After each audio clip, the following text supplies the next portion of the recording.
politique du mois passé, j'avais beaucoup d'invités. Merci beaucoup, monsieur. Si vous voulez que je vous les cite, Monsieur Justin Bitakwira, nous allons passer à la deuxième partie de cette émission. Nous allons aborder une question très très importante. Il y a des milliers de personnes, de nos compatriotes qui sont en détresse aujourd'hui, dans votre région, dans votre province.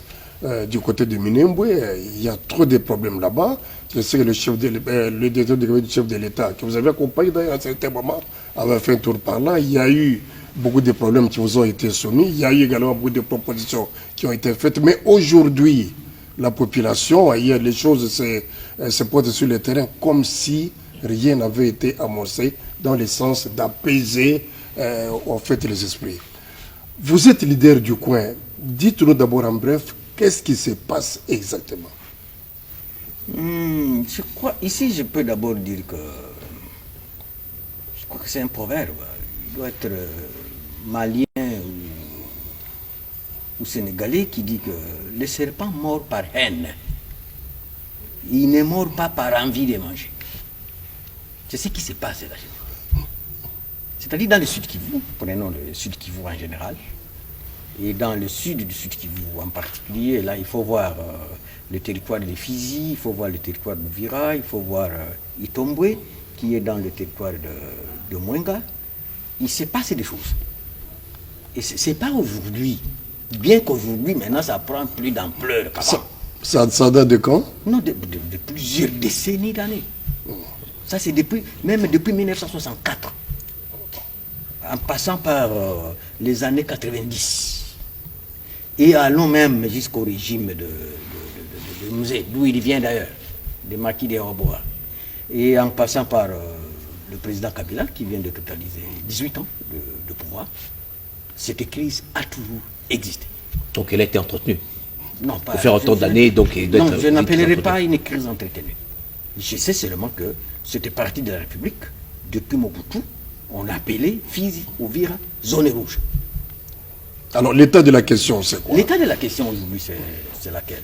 Et que nous, en tant que, d'abord, leader du coin, il faut que nous mettions la raison avant les sentiments. Il ne faut pas que nous soyons guidés par l'émotion. Il ne faut pas qu'on soit guidés par l'émotion. Parce que ici, je dois vous le dire, il y a plusieurs composantes sociales dans cette partie de la République.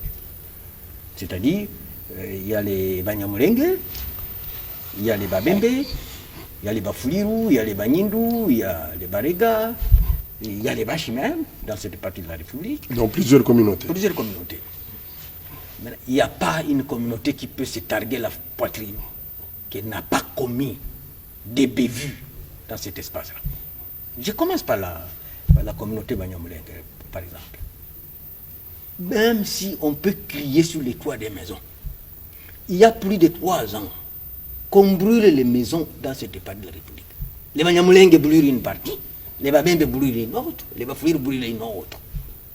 Mais il ne faut pas qu'il y ait une catégorie sociale parmi ces communautés-là qui veulent montrer à l'opinion nationale et à l'opinion internationale que nous sommes des saints. On ne s'attaque qu'à nous. Non, non. Le mal est partout. Heureusement, hier, j'ai suivi le monsieur du bureau conjoint des droits de l'homme, ici à Kinshasa, un certain Abdelaziz. Pour vous qui ne savez pas de ce qui se passe. Il a parlé des milices et des Banyamulenge, qu'on appelle les Gumino. Oui. Il y en a même qui s'appellent les Twiguaniho. Twiguaniho, c'est-à-dire battons-nous jusqu'au bout. Mais il y a aussi les Bafuliru, il y a les Babembe qui ont aussi qui ont des milices. Ils ont aussi leurs groupes armés. Maintenant, qui a fait plus de mal à l'autre? Et qui attaque l'autre avant l'autre? Qui attaque l'autre et l'autre se défend? C'est ça la préoccupation majeure. Mais je dis bien également que il faut faire attention.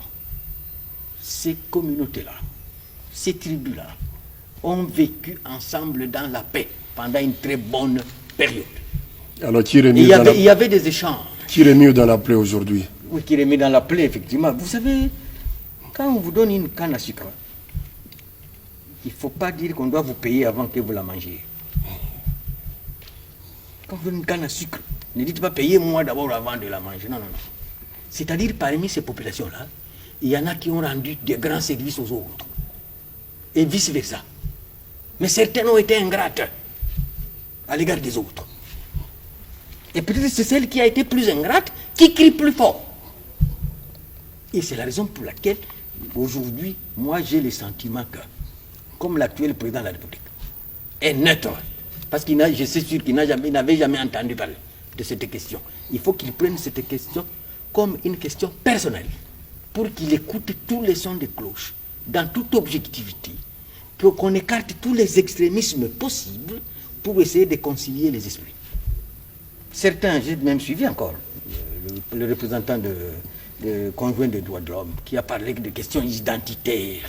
Il y a certains tireurs de ficelles qui se noient dans la mise en cause d'une certaine appartenance à la nationalité congolaise de certains, et puis on tire... La plupart sont ici à Kinshasa. Oui, on tire... les tireurs de ficelles. On tire sur la... Est-ce que vous n'êtes pas dedans? Non, je suis sûr que ceux qui me suivent, ils connaissent mon point de vue. Que moi, je suis un homme de paix.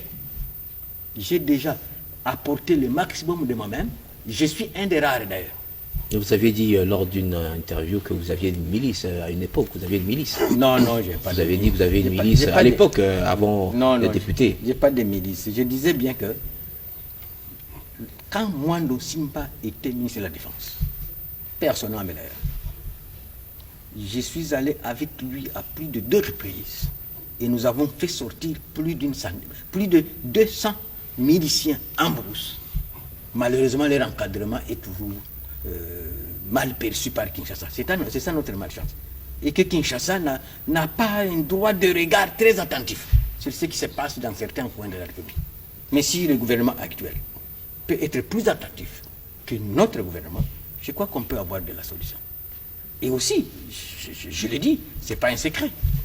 J'ai eu le courage, dans un conseil des ministres, de le dire devant le président de la République, le président Kabila, c'est ce qui me suit, que Kinshasa était le malheur pour notre pays. Pourquoi? Parce que ce qui se passe dans certains coins de la République... Ça vient de Kinshasa. Non. Je prends le cas de la guerre de Yakutumba, qui menaçait de prendre Uvira à l'époque. J'ai été dépêché par le président Kabila et le gouvernement. Moi, j'étais sur place. Il y a eu beaucoup de prisonniers de guerre. Beaucoup de prisonniers de guerre qui ont été capturés pendant cette période-là. Quand ils arrivent à Kinshasa, qu'est-ce qu'on fait? On les envoie à Kitona.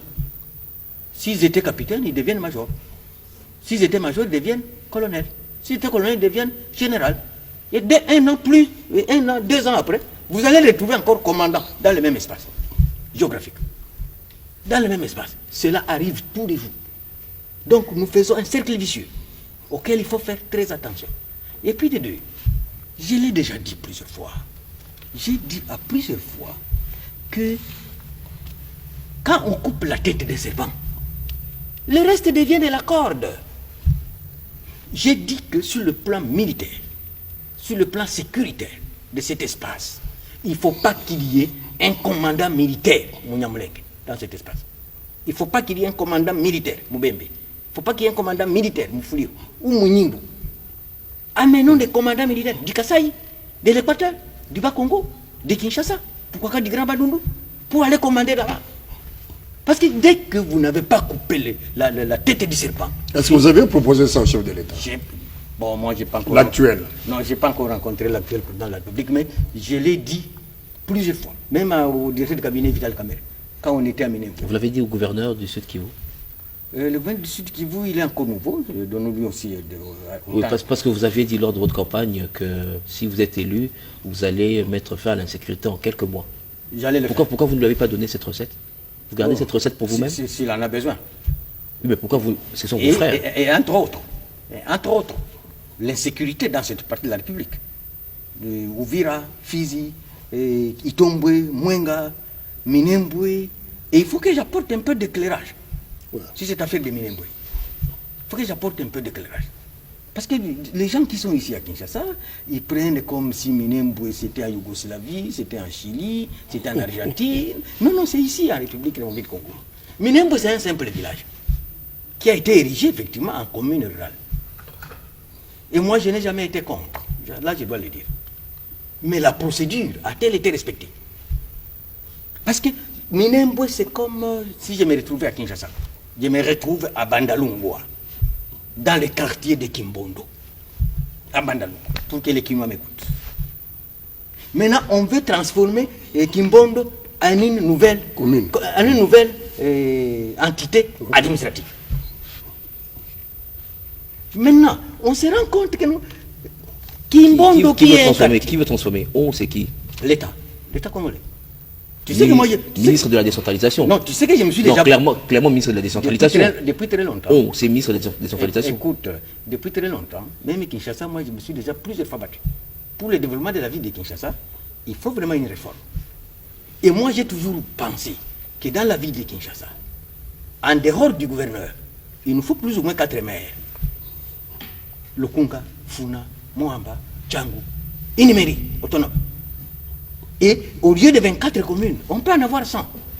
C'est pourquoi je suis en train de parler du cas de Kimbondo. C'est un quartier de Bandalunga. Permettez-moi que je passe ce parallélisme. Ça peut aider à certaines personnes de me comprendre. Oui, rapidement, plus il nous reste 8 minutes. Nous sommes à Bandalunga, quartier de Kimbondo, qu'on veut transformer en une nouvelle entité administrative. Maintenant, par imprudence politique et par gourmandise politique, on se rend compte que Kimbondo, maintenant, on l'étend jusqu'à Mongafula. Kimbondo devient une entité administrative, il déborde, il n'est plus dans Bandalungwa, il va à Mongafula, il va à Lemba, il va à Kimbaseke. Et on se pose la question, qui habite ces quartiers de Kimbondo? On dit non, il y a quand même certains bazombo sur place.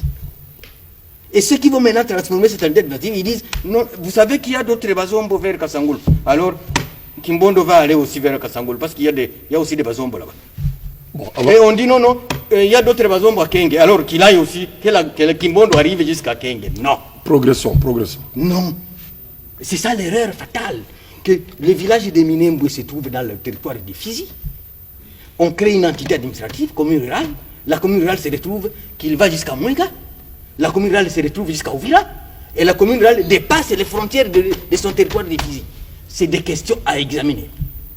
Et auprès du président de la République, auprès du Premier ministre, et auprès du ministre de l'Intérieur, il faut qu'on examine. Maintenant, certaines perdent langue. Parce que je suis quand même certaines déclarations dans les réseaux sociaux. Ils disent non. La commune de Minembwe doit redevenir au chef coutumier, au chef traditionnel. Non, émancipons-nous. Émancipons-nous. Parce que moi-même, pas plus tard, qu'il y a une année, Ouvira était le chef-lieu de la province, le chef-lieu du district du Sud-Kivu. On s'est battu, c'était un territoire rural. Il est devenu ville d'Ouvira. Il n'a pas encore de communes urbaines. Alors qu'il devait avoir 3 communes urbaines. Baraka est devenu ville. Il doit avoir des communes urbaines. Il y a d'autres communes rurales, Nyangezi, Kamanyola, Mboko, Fizi, qui n'ont pas été érigées. Pourquoi avoir érigé une seule commune rurale? Alors qu'il devrait y en avoir dans la région, il devrait y en avoir une quinzaine, une dizaine, une vingtaine. C'est ça l'origine de ce conflit. Ça fait partie. Et il faut examiner. Je l'ai dit, le ministère Rouberwa connaît, on se parle, on discute à ce sujet. Et que nous devons penser à urbaniser nos milieux ruraux. La question identitaire maintenant. La question identitaire. Vous savez que je suis un citoyen de la sous-région des Grands Lacs. Moi, mon appartenance ethnique, je suis Moufoulou, qui fait partie effectivement des communautés dont on accuse de se battre entre les Babembe, les Bavira, les Banyindu, les Banyamulenge. Vous faites partie du conflit. Je fais partie du conflit. Mais je fais aussi partie de ceux qui peuvent apporter des propositions et des pistes de solutions. Et je parle non seulement ma langue, mon patois, je parle le Kirundi, je parle le Kinyarwanda, je comprends très bien les Kibembe, les Kinyindu, je comprends très bien, je peux parler, je peux me débrouiller. Le Machi, je parle, je me débrouille, le Machi, je parle. Et mon enfance, je l'ai passé à Mwenga, donc je comprends le Kirega. Et maintenant, le conflit, c'est lequel? Et qu'on reproche aux Banyamulenge qu'eux se prennent comme une communauté supérieure aux autres. Que moi, je reconnais, parce que les Banyamulenge, je les connais très bien. Parce que le terme de Mulenge, d'abord, c'est chez moi. C'est là où est née ma mère. Mais ce n'est plus Mulenge, c'est maintenant Minembwe. Ok? Alors, cette question identitaire qu'on voit, c'est laquelle? C'est que ceux qui parlent les Kinyamulenge, c'est pas différent du Kinyarwanda du Rwanda. Moi, je parle du Kinyarwanda. Maintenant, les gens disent, non, nous n'avons nous n'avons aucun lien avec le Rwanda. Nous sommes au Congo, nous sommes nés au Congo. Et effectivement, moi j'ai étudié avec des amis Banyamulenge, on se connaît très bien. On a même des tests pour savoir qui vient fraîchement du Rwanda et qui est du Congo. On a des tests à faire. J'étais à une conférence à Libreville en 1996. J'ai connu ce cas-là. Tout Munyamulenge qui ne parle pas les Kifulero, les Kibembe ou les Kinyindu, il vient du Rwanda hier. Il vient du Rwanda hier. C'est un des tests. Et nous aussi, je l'ai encore dit ce matin, il faut qu'on se dépasse. Sarkozy a été président français. Oui, la solution. Attends, la solution termine par là. Je vais aller par la solution. Oui. Sarkozy a été président de la République française. Son grand-père est d'origine grecque. Son père est d'origine hongroise. Mais président français. Obama est venu prendre avec un avion spécial sa grand-mère au Kenya pour aller prêter serment aux États-Unis. Son petit-fils devient président des États-Unis. Est-ce que les États-Unis ont connu un meilleur président qu'Obama par rapport aux agitations actuelles auxquelles nous assistons aux États-Unis? L'intégration. L'intégration. Vous êtes Congolais, comportez-vous comme des Congolais. Je suis pas linguiste, mais j'ai fait des recherches. Je me retrouve en Zambie, en 2003-2004. J'arrive en Zambie. Je trouve une tribu, les Bafulira. J'achète en Kifulero et aussi ce sont des Bafulira. Je me rends que j'ai des frères à moi. Ici. Et je commence à poser, vous êtes arrivés ici depuis quand? Ils ont tout un territoire. Les Bafulira, les territoires de Bafulira existent en Zambie. Et moi je suis Mufulero. Comment restaurer la paix maintenant? On termine. Pour restaurer la paix, oui, qu'est-ce qu'il faut? Quand vous êtes Congolais, comportez-vous, intégrez-vous comme Congolais à part entière. Vous êtes Zambien, soyez Zambien à part entière. Vous êtes Américain, soyez Américain comme Obama. Quelles que soient vos souches et quelles que soient vos origines. Intégrez-vous et bâtissez la paix. Et qu'est-ce que le gouvernement doit faire? Le gouvernement, ce qu'il doit faire, et ça je n'oublierai pas de le dire, et que le président de la République, je l'ai suivi il n'y a pas longtemps, il a parlé des inégalités sociales. Le Sud Kivu a été découpé il y a 30 ans, en 1989. Il y a beaucoup d'inégalités dans cette province qui doivent être réparées. Oui, mais comme partout d'ailleurs. Non, là-bas c'est exagéré. Et ça fait partie de cette crise-là. Pendant 30 ans, il n'y a qu'une tribu qui gère la province. Quand on veut donner un bonus, on dit non, c'est pas un mouche aujourd'hui, donnons un peu à un mourega. Pendant un an, on le chasse, on remet la même personne. Pendant 20 ans, passé hier, allez poser la question à ceux qui ont dirigé cette province. Quel est le budget qu'ils ont alloué à cette insécurité des fils d'Ouvira ou d'Itombo? Et des fois, quand je le dis, j'ai la cour de tout le monde. Mais j'ai dit ceci. S'il n'y a pas alternance de gestion à la tête de cette province, il faut une certaine autonomie. Autonomie de? Il faut une certaine autonomie dans cette partie de la République. De Minembwe? Non, du Sud Kivu. C'est-à-dire? Une certaine autonomie, ou alors l'alternance à la tête de la province. Dernièrement, au Cameroun, les anglophones.